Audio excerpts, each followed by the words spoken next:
So do you think we're ready to get started, Devin? I think so. All right, a little bit of to start with, just a little bit of information to help you understand Forsyth Tech, who we are, what we're all about. As you see here on this slide, we are a place of promise, and that is a marketing tagline that is so much more for us than a marketing tagline. It really is part of who we are, part of everything we do every day, being making sure that we are a place of promise for each and every student who walks through the doors, serving Forsyth and Stokes counties, which is our service area in North Carolina, for 65 years. We're celebrating our 65th anniversary this year. We are the sixth largest community college in North Carolina, and our system has 58 community colleges designed to be within 20 to 30 minutes of every North Carolinian to provide them with high quality access to high quality public higher education.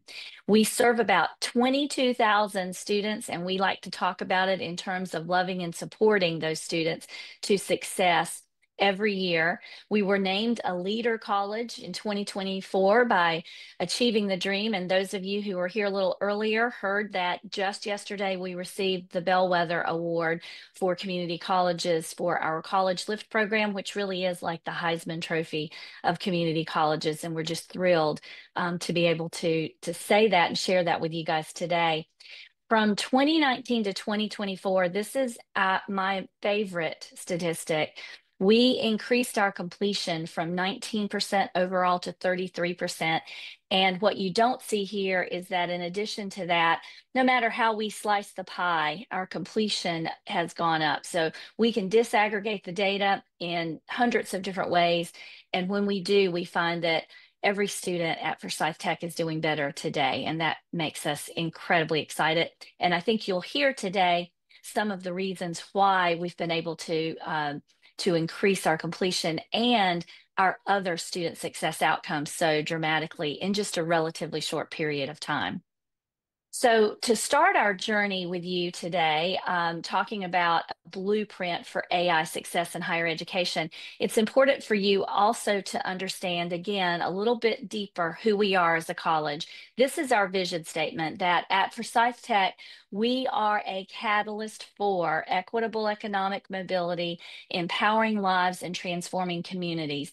And everything that we do at Forsyth Tech really is helping us achieve that shared vision. We have a Vision 2025 strategic plan that is the roadmap, if you will, to helping us reach success at being a catalyst for equitable economic mobility. But no matter what we do at Forsyth Tech, we make sure that it is in line with and helping us move towards being that catalyst that our communities need. And that really means being a leader at helping our families understand the opportunity that higher education can provide for them, at building a workforce that provides the skilled workers that we need to thrive and that gives our graduates family sustaining wage careers.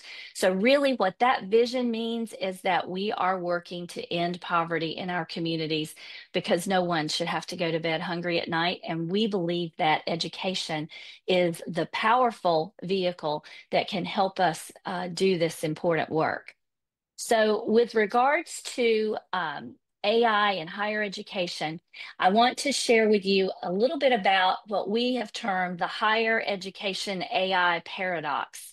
So, on one hand, we all want to be innovative and we want to keep up with the rapidly changing technology that literally is going to change while we're here today in our 50 minutes together. But on the other hand, higher education institutions tend to be risk adverse. Sometimes we're a little bit afraid to take risk. And I think that's understandable. I've been doing this for almost 3 decades, 30 years in higher education, and we've got an awesome responsibility. We have to make sure that we're upholding academic standards. We have to be sure that we're safeguarding our students' data, that we're preserving our core values. So we have to be sure that we're not taking risks that are unnecessary, that we're being very strategic. But we also have to keep up with our students and make sure we're ahead, hopefully, of our students. So many institutions do see, I think, AI as a leap into the unknown. And I'll be honest, I saw it that way a little bit at the beginning too. It is the great unknown in so many ways. And I think the concern is that implementing AI might conflict with our traditional educational practices, and that can be a little frightening. But y'all, here's the reality. Our students live in a digitally connected world and they expect us to be able to adapt, right? Young people growing up today, my grandkids are so much more about technology and so digitally integrated. It's kind of frightening for me sometimes. If we don't embrace these innovative tools, then I think we're risking falling behind our students. And that is going to jeopardize student engagement and student outcomes. And so we've got to strike a balance between our natural caution, which is justified, and our need to innovate. And I think that lies at the heart of this AI paradox. So at Forsyth Tech, we believe that we approach this through thoughtful experimentation, transparent communication, and then measured rollouts that help us navigate that tension. So even with the risks, we can't ignore that there is a growing necessity of AI to keep students engaged.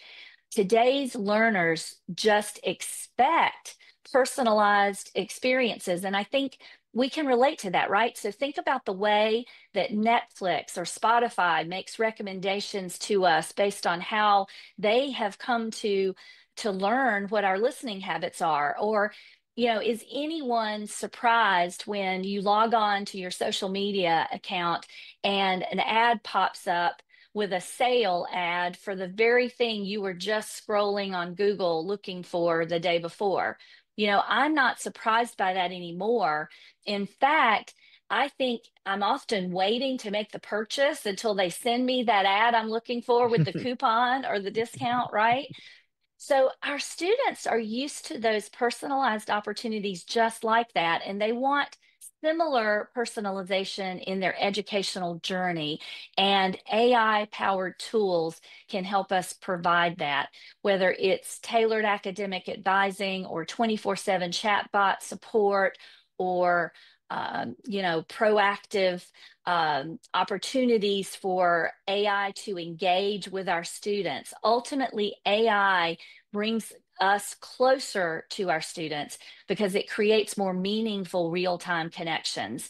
And instead of replacing the human touch, which I think is one of the things we fear, it frees up time for us to have deeper face-to-face interactions when they matter the most. So we really have to think about these things, higher education and the AI paradox, in terms of how we balance the risk and the reward. And so let me just quickly, before we move on to the next slide, address something that might be maybe an elephant in the room. And that's that last bullet that you see on the screen here, navigating that ethical minefield of AI, the ethics of AI. So first of all, there are things we're concerned about. Bias is a major concern. If our data algorithms are biased, then we risk unintentionally disadvantaging student groups, and we certainly don't ever want to do that. That's why we have to scrutinize both our data sources and our models to make sure that they're fair. Data privacy is also very critical, and AI often requires large amounts of student information in order for it to function the way we want it to and to be effective. So we have to ensure that our student data is secure and that we're transparent about how we're using that data. And then finally, I think being responsible about AI use is that means foreseeing unintended consequences and making sure that we've established clear guidelines. So it's not just enough to put these tools in place. We've got to really educate our faculty, our staff, and our students on how to use them ethically. And Yeah. so I think that, Devin, at Forsyth Tech, we do a lot of things to help us manage Mhm. this paradox. We've got, transparency, stakeholder communication, ongoing change management, lots of things that help us do that. But I'll turn it over to you as we move on to the next topic here. Yeah, absolutely. And Dr. Spriggs, you mentioned a lot of things that I think are really, really important. And one thing that we're even going to talk about a little later on today, yes, all of those concerns are super, super top of mind. They are things that we should be thinking about, questions that we should be asking, right? Mhm.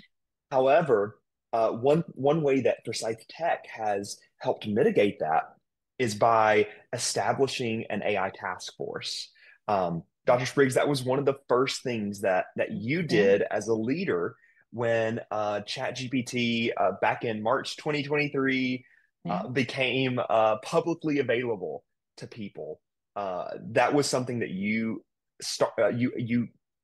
tasked your leaders to start so we could, ethically and responsibly look at policies and procedures that were needed to use AI in a responsible way. So a lot of that has to do with you. And so a lot of the things that we're talking about today we're really talking about that critical piece of leadership. Dr.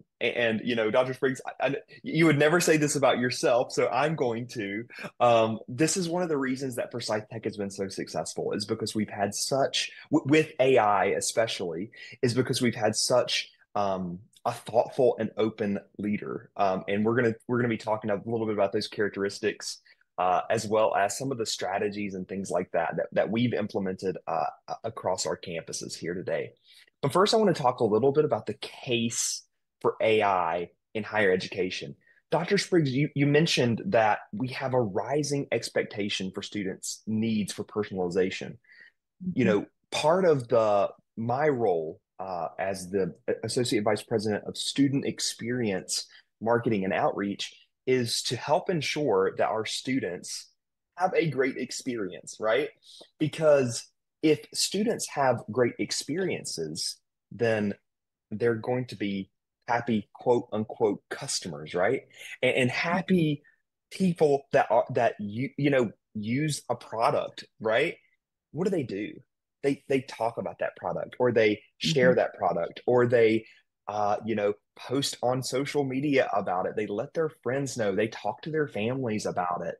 And so we want to make sure that students are having a similar experience at their higher education institutions as they would if they were ordering a pair of socks on Amazon or whatever it may be, or ordering a box of food on HelloFresh, Mhm. So we want to ensure that our students have have a similar experience because that's what their expectations are. That's what they are expecting. I think also another big piece of that, another other side of the coin is it makes it more equitable for students as well. Because while we may say, oh, we want to have a smooth experience for students. So, for instance, like, they could get on our website, they can use BoltBot, which is on our website, and ask a question. Well, what about a student who asks a question at 9 o'clock at night? If we did not have a tool like that, they would not be able to get an answer because we would not have the staffing on the campus to answer the phone to answer that question or to respond to that Right. email or to respond to that text message that comes through. And so, not only has it become a rising expectation for the personalization for students, but it also has helped us become more equitable to help students when they need the help. Mhm. Because that is another expectation. Long gone are the days where you get a 2 to 3 day business day reply, right? Could you Right. imagine? Could you imagine like if Mhm. you had to return an order? You bought something on Amazon, it doesn't fit right, and you have like a 2 to 3 day correspondence between trying to get that returned.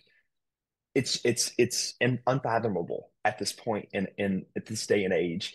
And so we just want to make sure that students, no matter what time, where they are, what language they speak, that they're Mhm. able to get the resources and the help that they need. So it's actually helped us become more equitable. Another thing is, it, like I mentioned, the scalability in student support services. So, for instance, we're not able to, I wish that we could, have people there 24/7 and we could be fully staffed all the time. Unfortunately, and I'm sure a lot of you out there in your colleges have human resource issues, right? We all do. We all do. And so, what AI is here to help us do is to help us be more scalable. We're able to help more Mhm. students at a higher rate, at a more efficient rate, without exhausting those human resources. And then another thing, addressing the equity gaps with smart technology. Like I mentioned, you know what? Maybe the single parent is not able to ask questions about her classes or ask questions about how to enroll in classes or something like that between the hours of 8 and 5, right? And so, because of that, having this smart technology, we're able to address some of those equity gaps and help diminish them, which I think is really, really important. I think the next thing that we're bringing this into is we've laid down the casework for AI in higher education. So we Mhm. understand this is the reason that we need it. This is how we're going to use it. But Dr. Spriggs, what does that look like from a leadership perspective? Yeah, great question. And I think it's a good way for us to shift the focus to what does it actually take to Yeah, lead AI initiatives successfully. We've talked a lot about all the benefits we can get from it and why we can't ignore it and why we need to stay with our students or ahead of our students. But it really does take intentional leadership in order to be able to lead AI effectively in higher ed. And I think that we've identified three critical traits of what we call AI forward leadership that can really help us frame that for this conversation. The first is intelligent risk taking. And I talked a little bit about that before. I believe that strategic risk is necessary risk, and even more so when we're talking about leading AI. AI is not a set it and forget it kind of solution. It's a process. It's technology that's rapidly evolving. And I think that leaders have to get comfortable and be willing to experiment, to analyze the results and then adapt the results without just throwing their hands up and saying, never mind, right? That we've got to implement. Things maybe thoughtfully, maybe not implementing everything at once, but going in baby steps or at least in measured steps so that we have the time to analyze the data and learn how to continuously innovate and improve with the tools. So often, I think that what happens, Devin, is that there's this fear of failure that holds us yeah, back. And with AI, we've just got to embrace this iterative mindset, if you will, and accept that maybe the first version of the solution is not perfect and not the ultimate solution. And that's okay because, we're going to have an opportunity to continue the experiment, to gather feedback, to refine, and then to scale up once we've got that solid foundation. I think that the next trait that you see here, this notion of empathy, I think empathy is one of the most important overall leadership qualities mm, for any leader. But I think that for us, this is really a human-centered design concept. We've really leaned into this idea of human-centered design, where we center students in the work that we are doing to love and support them to success. So AI should always help us do that, help us enhance the student's experience, not overshadow it. And when we integrate AI, I think we really have to ask ourselves, how does this help our learners feel more supported, more engaged, and more connected? And let's bring the students into that conversation and let them tell us too what is working, what's not, and how we can make it better. AI is a tool that can handle repetitive tasks and give 24/7 support, as you mentioned, Devin, which is Hmm. invaluable as we're trying to meet students where they are, but it should never replace that human engagement and interaction. And in fact, by automating routine tasks, it gives us, I think, even more time to spend quality time mentoring, guiding students, and really connecting with them. And then, third and finally, here, I think confidence is important. And by that, I mean confidence to make bold and data-driven decisions. Mm. Um, not being, it goes back a little bit to the risk conversation, not being afraid.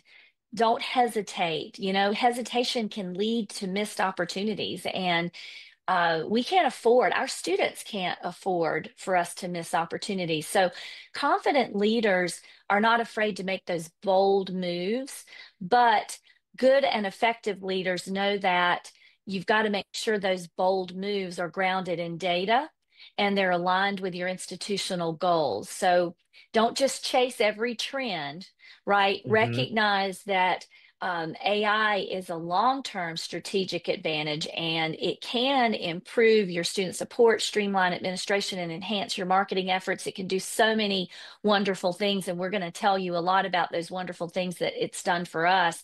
But we didn't just start chasing everything, right? We Hmm. analyzed our data and we focused on our AI investments on where they were going to have the biggest impact: enrollment, retention, student success metrics.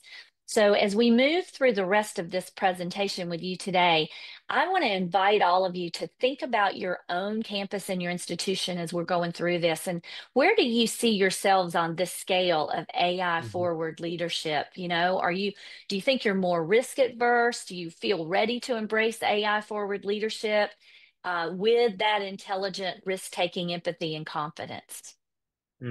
That's fantastic. A little bit about the journey of AI at Forsyth Tech.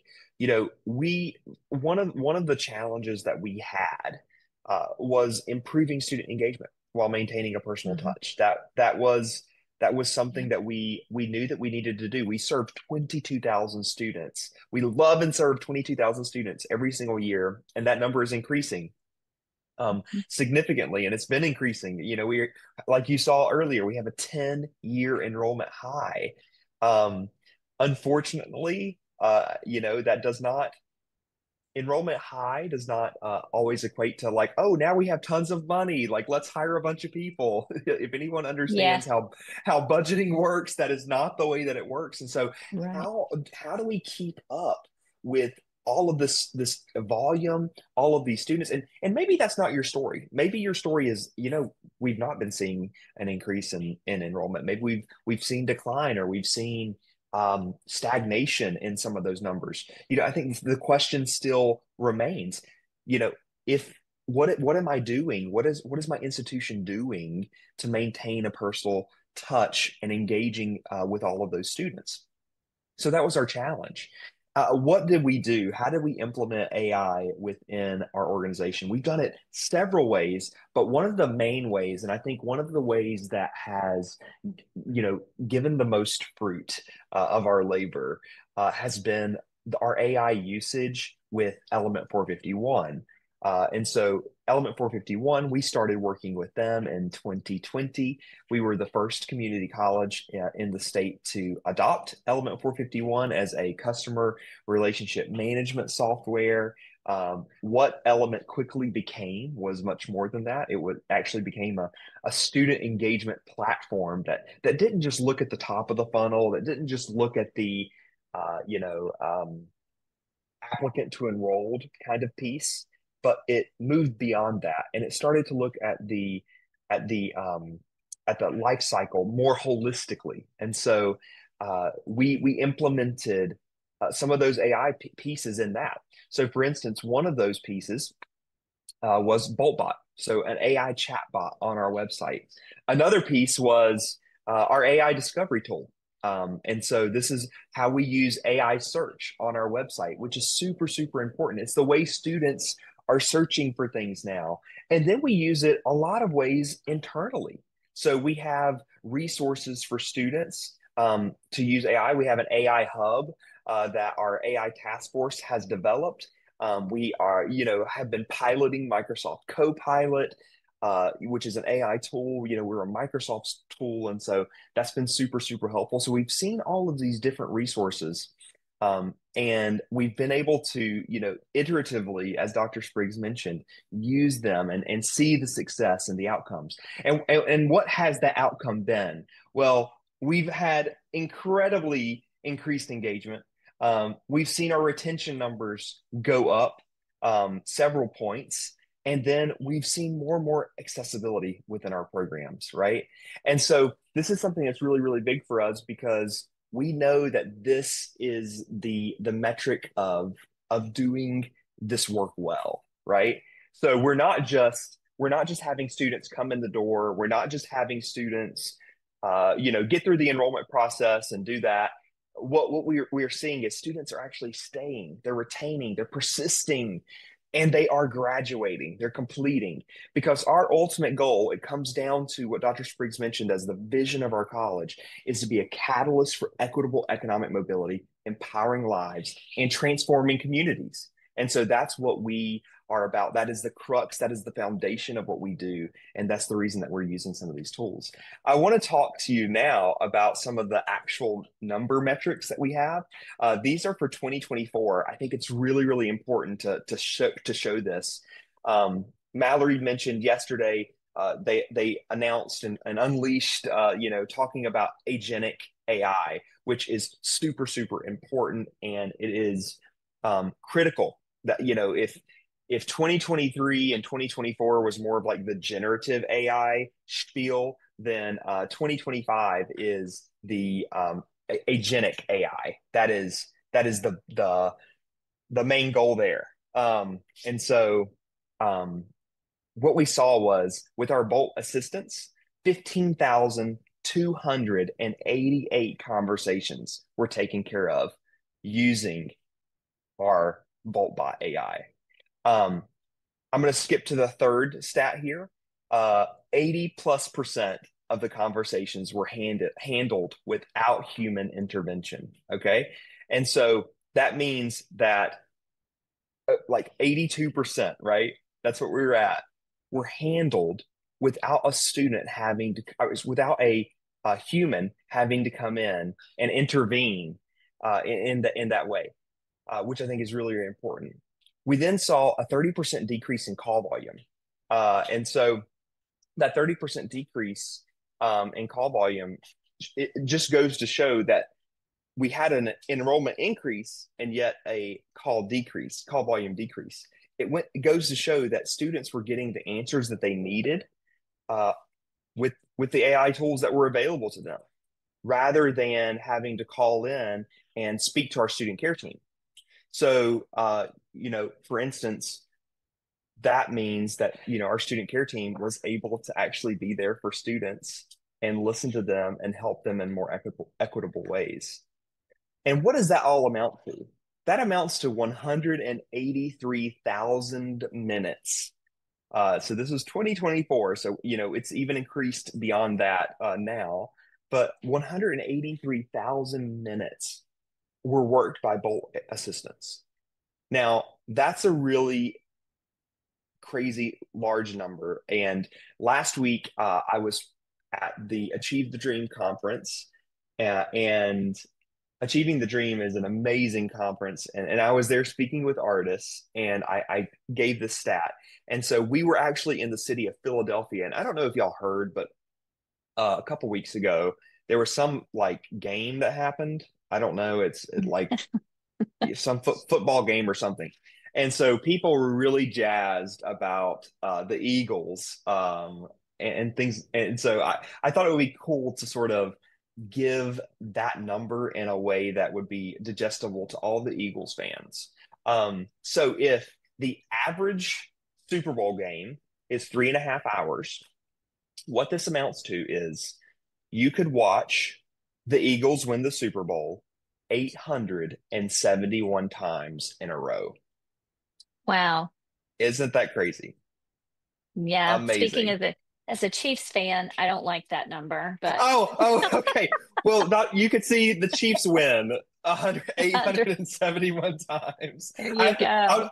I don't have a dog in the fight, so I just go with whoever I'm with. I'm like, yeah, yeah, absolutely. So anyway, um, uh, I just think that number is incredible when It you is. actually sit there and think about that. You know, there's only been what 50 something Super Bowls in our lifetime, or in the history of Super Bowl.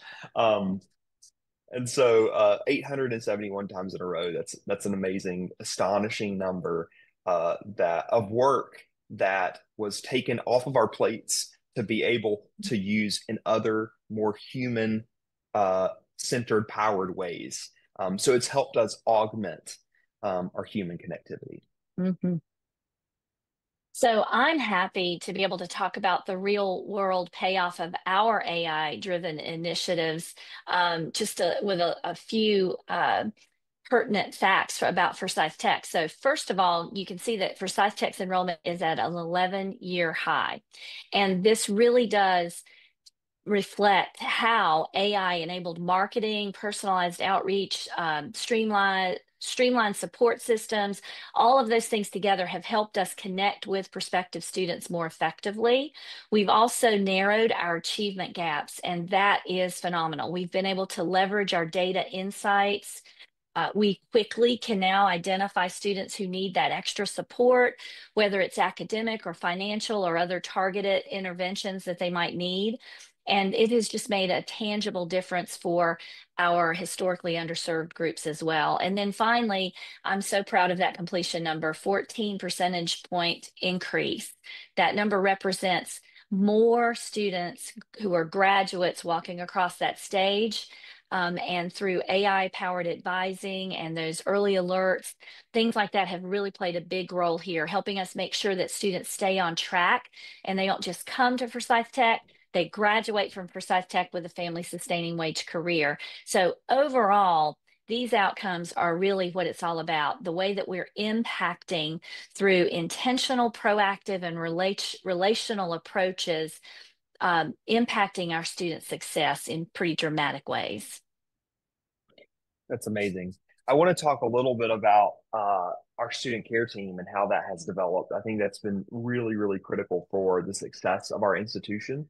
And so we launched our student care team, but we did not launch it with AI systems in mind. We knew that we needed this. We needed support for our students. A one-stop shop, if you will, for students before the onset of ChatGPT or generative AI.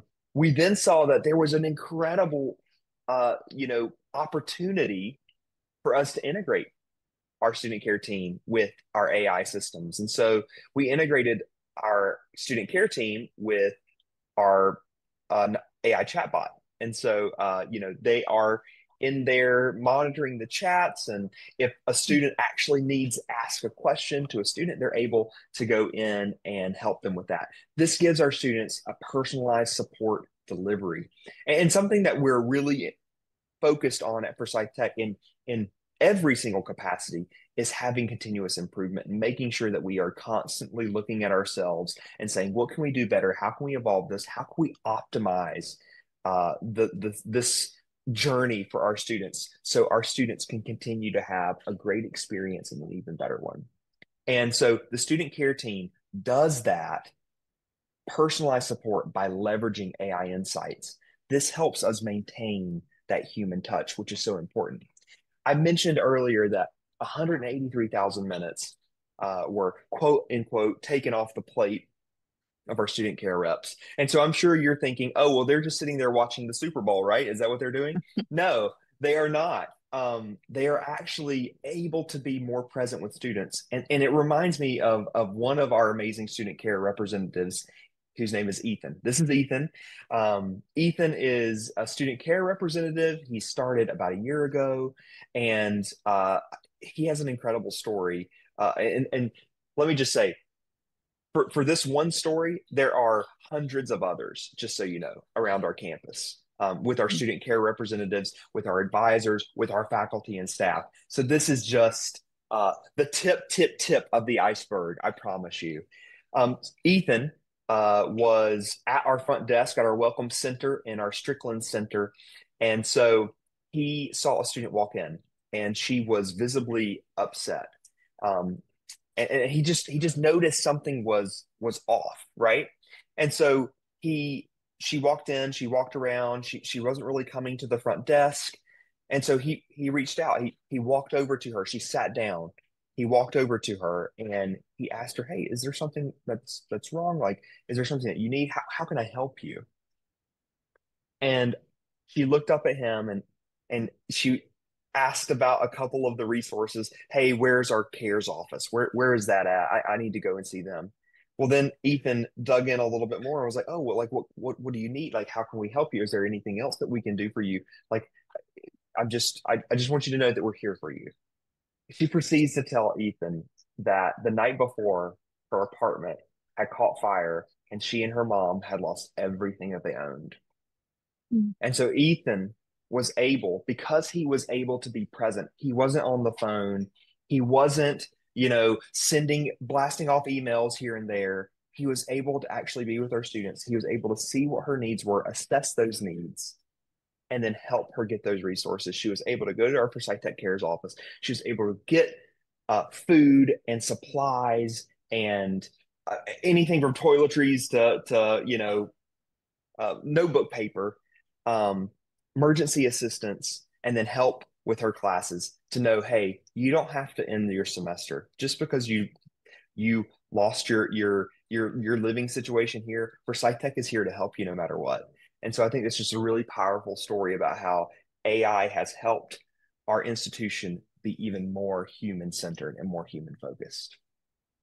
So, Yeah. yeah, Dr. Spriggs, I don't know if you want to add anything to that. Just great story. Sorry, just great story No, about Ethan and our folks who are on the front line every day, engaging more deeply and more fully with our students because we've got AI on the back end doing that stuff that we don't have to spend time on anymore. So just kudos. absolutely. Yeah. Absolutely, absolutely. And I've got a quote here from Tom Vander Ark. Tom Vander Ark is the CEO of Getting Smart. He's a higher ed consultant and speaker, and he says this: AI will enable educators to focus more on the human aspects of teaching, right? Mentoring, inspiring, connecting with students while automating the administrative task. And that's exactly what we are showing here. Yeah, absolutely. So, before we jumped into this world of AI, we really had to make sure that our culture, our institutional culture, was ready and willing and able to support a bold move like that. Because of all the things we've talked about, the fear and the risk aversion and all of that. And AI really is not just about plugging in a new technology, it's about being intentionally transformative. So at Mm, Forsyth Tech, when we created that shared vision and our strategic plan that was our roadmap to help us successfully reach that vision, we knew that the only way we would be successful at that was if we had the institutional culture that was going to support bold, creative moves like AI and like so many other things that we've been able to do. So we set out really to challenge the status quo. To make sure that we had the team that was ready to say doing the same thing that we've always done and expecting a different result is the definition of insanity by a pretty smart mm, man. I think Einstein said that, if I'm not mistaken. yes. He was kind of smart. So we recognized that we needed to shift from being reactive, where we waited for the problems to surface, to being proactive using data to catch issues early and to address them head on. We knew that we had to move from being transactional with our interactions with our students, not just checking boxes and processing forms when we met with students. We needed to be relational. We needed to engage with our students in deeply, where every student could feel and know that they were supported. We also needed to make sure that we replaced our disjointed or siloed efforts with true intentional approaches. Those are things like making sure our policies and our processes and our technologies all aligned with the core mission. And so the one word that I want to make sure you hone in on here is intentionality. That's the key word. Intentionally ensuring that every single AI driven decision is connected back to your overarching goal or your overarching vision. For us, that's all about students, improving student success, creating equitable outcomes. And I think that when leaders invest in building that institutional culture that Mm, embraces those principles, it really becomes much easier to adapt and adopt and scale AI effectively.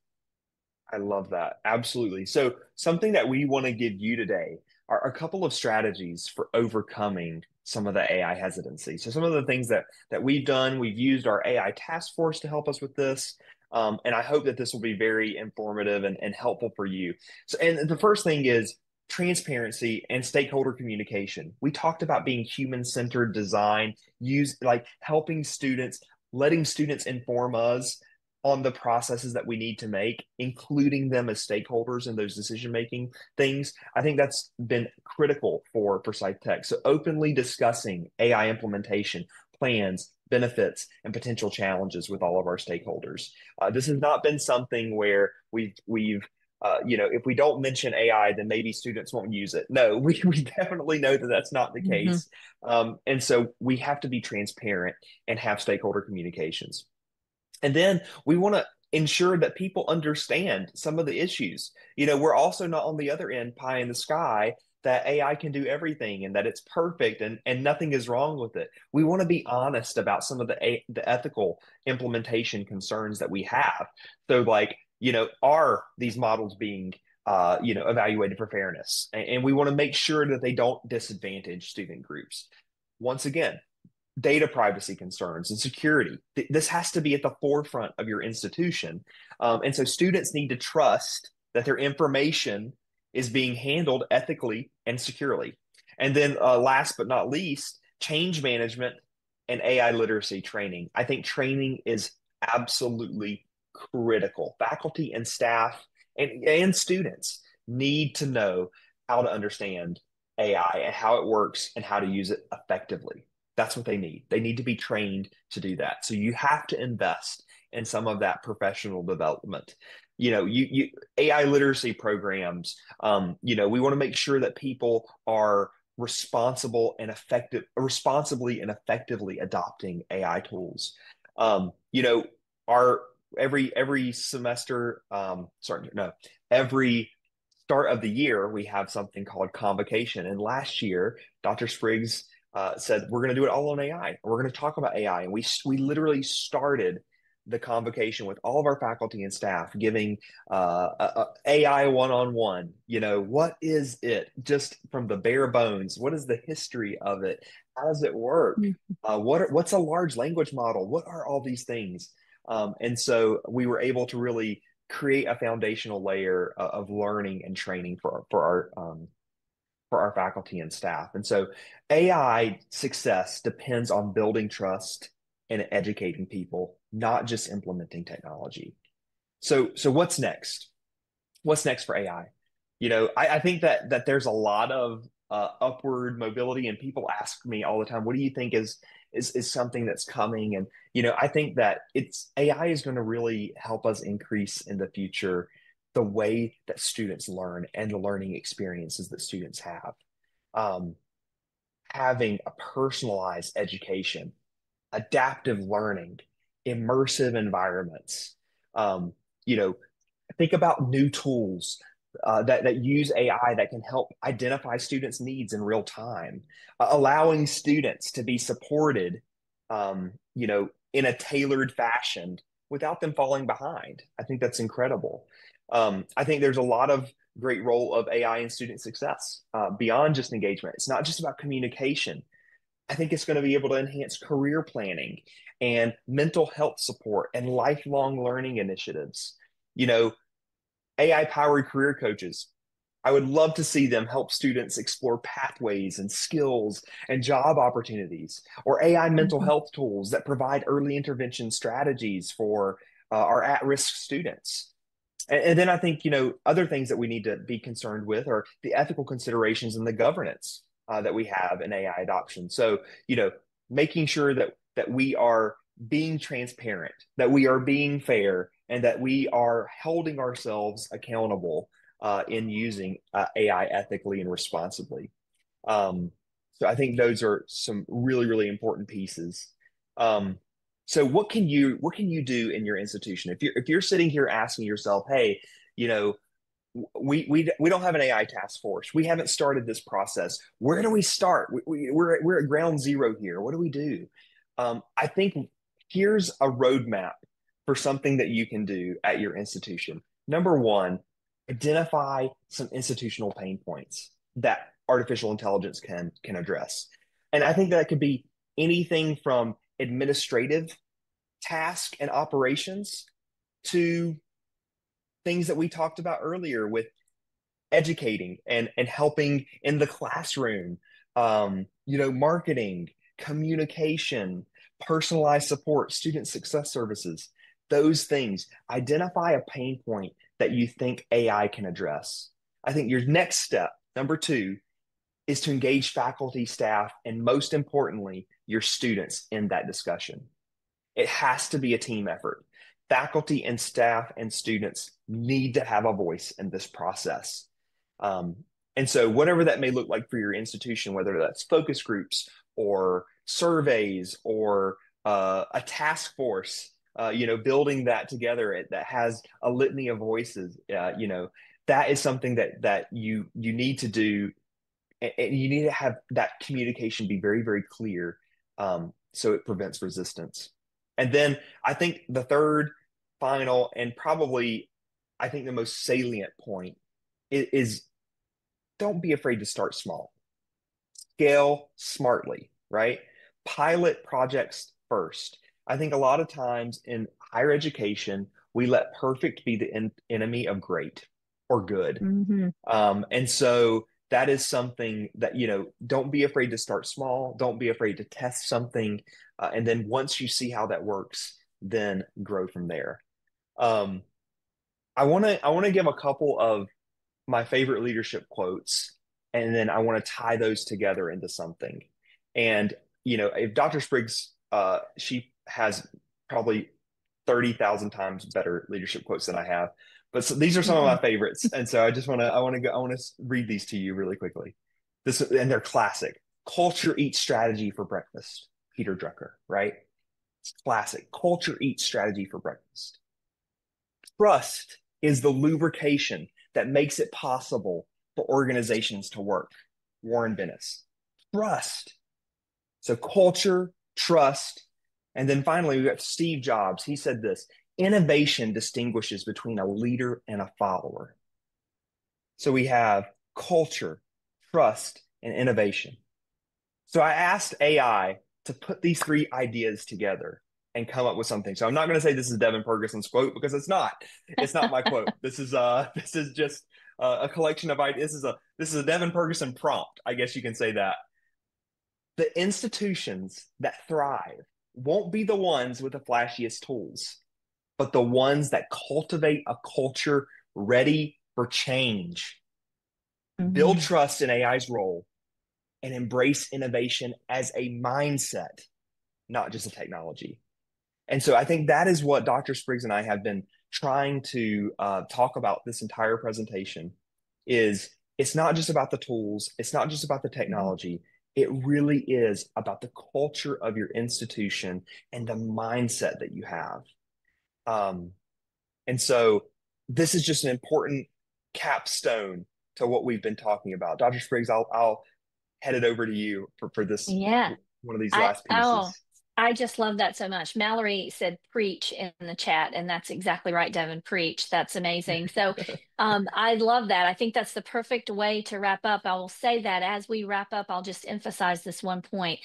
AI is not here to replace us, y'all. It's here to amplify the work that we do as educators and as mentors and as teachers and as leaders. And if we can just embrace technology to handle those repetitive tasks and provide that real-time insight that we need, be there 24/7 so that we can have a life, a full life outside of working 24/7.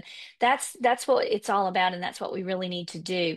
That gives us the time to do what truly matters, and that's the people work. That's the heart work. That's the building the relationships, inspiring our students, and guiding them all the way to success. So don't let fear or uncertainty keep you from exploring AI's potential. Step forward, do it with intention. Be sure to experiment with those new ideas, learn from the data, and be willing to adjust. I tell you that I know that the stakes are high. We all know that because we do this work and we know our students, we know what's at stake. But the rewards, which are more people coming to the college, narrowing achievement gaps, because not only are they coming, but we're giving them the environment they need to be successful, more completions, so many positive outcomes. Those rewards are far greater and far more worth it than any of the stakes or the risks, I think. So think about your role in shaping the future of AI and think about how you can leverage AI to move from reactive to proactive, from transactional to relational, and from disjointed to intentional. And I think that this is so important. I really do. We need to commit to being leading AI adoption with integrity, empathy, vision, not just keeping up with the times, but raising the bar for what's possible for our students and our communities. And Devin, I think we've got this challenge there to end with. Is that right? Yeah, absolutely. And Dr. Spriggs, I think your point was perfectly a segue for this. You know, thinking for yourself, what's one way that AI could transform your campus? I think if you could take anything away from this talk today, from a reflective question to kind of vantage point, what's one way that you think AI could transform your campus? So take a moment, think about that, and feel free to share your ideas. I know that we want to have a couple of we want to have a little bit of question and answer time, so we'll be looking at the chat. But yeah, ultimately, if you need us, we're Here we here. are. Yeah, there Yeah. we are. Great selfie, Dr. Spriggs. I love a Love it. hashtag Spriggs selfie. They're the best. So here are our email addresses. Please feel free to reach out if there's anything that we can do for you or your campus. We're happy to help or talk or chat or anything like that. Wow. Can I just say, wow.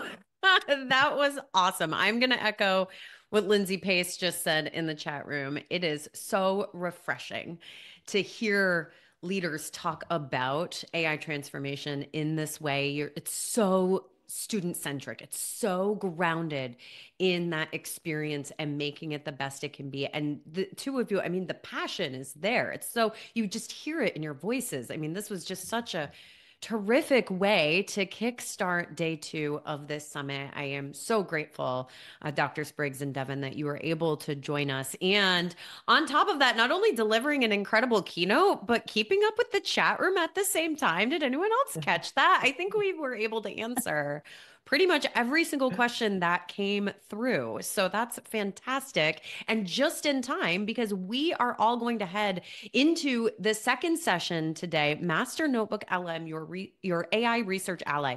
Artist Kadu, CEO of Element 451, is going to guide us in a hands-on tutorial. Y'all, you're about to learn how to transform the stuff, right? What's the stuff? The Yes. stuff is academic papers, lecture videos, market research, the stuff that's meaty and sometimes really hard to work with. He is going to show us how to use one of those top 10 AI tools he recommended yesterday, Notebook LM, and how it can basically allow you to turn that stuff into study guides, FAQs, strategic plans, or literally anything else that you can dream up of to support that student experience that for the past hour we've just all been convinced has to be, paramount in this AI transformation. So one more time, let's give it up for Dr. Spriggs and Devin. That was just an amazing session. Thank you so much for being here. And y'all, let's make our way to that notebook LM session. I will see you over there. Bye-bye. All right. Bye, everyone. Bye, guys.